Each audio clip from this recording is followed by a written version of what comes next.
Hello everyone, welcome to my channel. আজকে তোমাদের একটা খুব সিম্পল রেসিপি শেয়ার করছি। দেখো আমি এখানে কি করে নিয়েছি। দুটো বড় আলুকে আমি ছোটো করে কেটে নিয়েছি, তার সাথে একটু পেঁয়াজ নিয়েছি, কাঁচা লঙ্কা একটু কুচিয়ে নিয়েছি, আর এই বাটির মধ্যে রয়েছে একটুখানি টমেটো, যেটাকে আমি গ্রেট করে নিয়েছি, আর তার সাথে ধনেপাতা, আর এই কাপের মধ্যে আছে লঙ্কা, হলুদ, নুন। এটাকে আমি জাস্ট জল দিয়ে একটু মিক্স করে নিয়েছি। তো চলো আমি রেসিপিটা চলে আসি। আমি গ্যাস জ্বেলে দিয়েছি, ফ্রাই প্যান বসিয়ে দিয়েছি, এখানে একটু সর্ষের তেল নিয়েছি। আমি চেষ্টা করি যতটা কম তেলে রান্না করা। তো এই যে রান্নাটা আমি করছি, এটা একদম অল্প তেলেই হয়ে যাবে, বেশি তেল লাগবে না। বুঝতেই পারছি আমি কতটা কম তেল নিয়েছি। আমি চেষ্টা করি যতটা কম তেলে রান্নাটা করা যায়।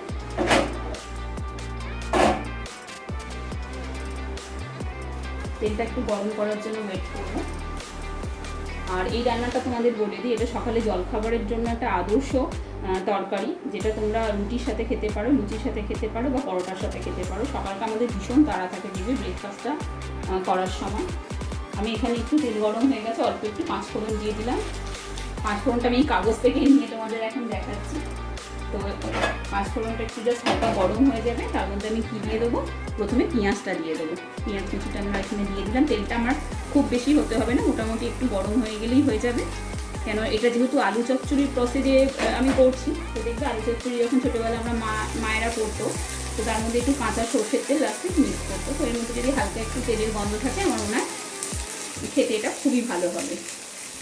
তো খুব কম তেল দিয়েছি এখানে আমি। পেঁয়াজটা এখানে খুব একটা বেশি ভাজা হবে না, একটু হালকা ভাজা হলেই হয়ে যাবে।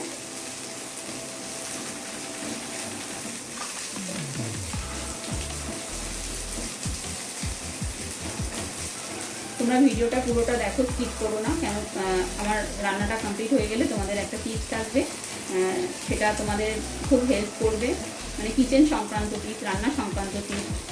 তো তোমরা আমার ভিডিওটা পুরোটা দেখো, আশা করছি তোমাদের ভালো লাগবে।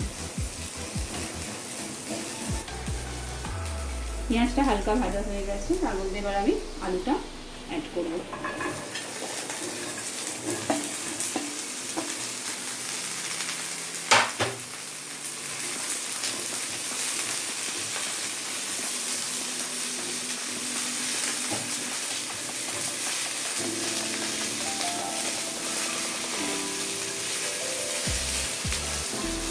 আলুটা ভাজা হয়ে গেছে। আলুটা ভাজা হয়ে যেতে আমি যে কাপের মধ্যে লঙ্কা, হলুদ আর নুনটা দিয়ে রেখেছিলাম, সেটা আমি এখানে অ্যাড করে দিলাম।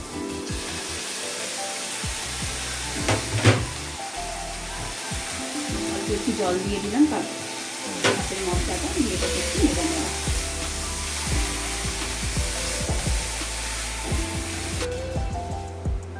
ফ্লেমটাকে আমি একটু কমিয়ে দিয়েছি, দিয়ে আমি একটু চাপা দিয়ে দিলাম।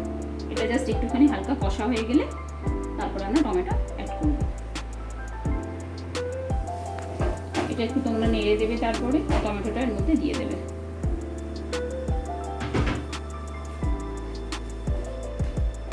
জাস্ট টমেটো আমার যে জলটা আছে সেটাতেই আলুটা পুরো সেদ্ধ হয়ে যাবে। আবার ভালো করে এটাকে মিক্স করে নিয়ে চাপা দিয়ে দেবে।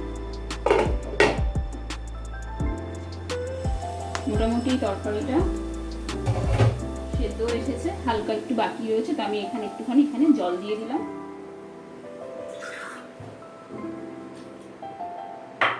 তোমরা ঝালটা নিজেদের মতো করে দিয়ে নিও, যে যেরকম খাও। আমি এখানে দুটো কাঁচা লঙ্কা রেখেছিলাম, সেই কাঁচা লঙ্কাটা এখানে অ্যাড করে দিলাম।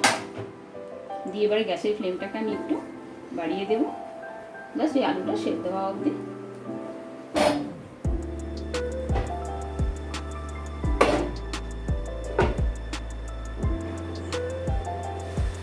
আলুটা পুরো সেদ্ধ হয়ে গেছে। এটাকে জাস্ট আলুটাকে তোমরা একটু খুন্তির সাহায্যে ভেঙে দেবে। আমি এখানে একটা মশলা এখানে অ্যাড করছি, ম্যাগি মশলা। এটা দিলে কি হবে, টেস্টটা অনেকটা বেশি, খুব বেশি দেবে না, অল্প পরিমাণে দেবে। আমি এখানে একটা প্যাকেট থেকে 4 ভাগের 1 ভাগ মশলা আমি এখানে দিলাম। তো এটা দিয়ে খুব ভালো করে তোমরা মিক্স করে নেবে।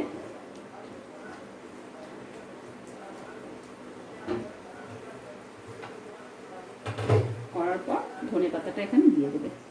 এই রান্নাটা বিশ্বাস করবে না, এত ভালো খেতে হয়।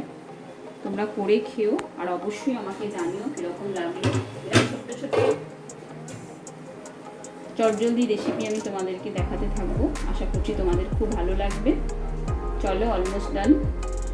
এটাকে আমি পরিবেশন করে দেখাচ্ছি।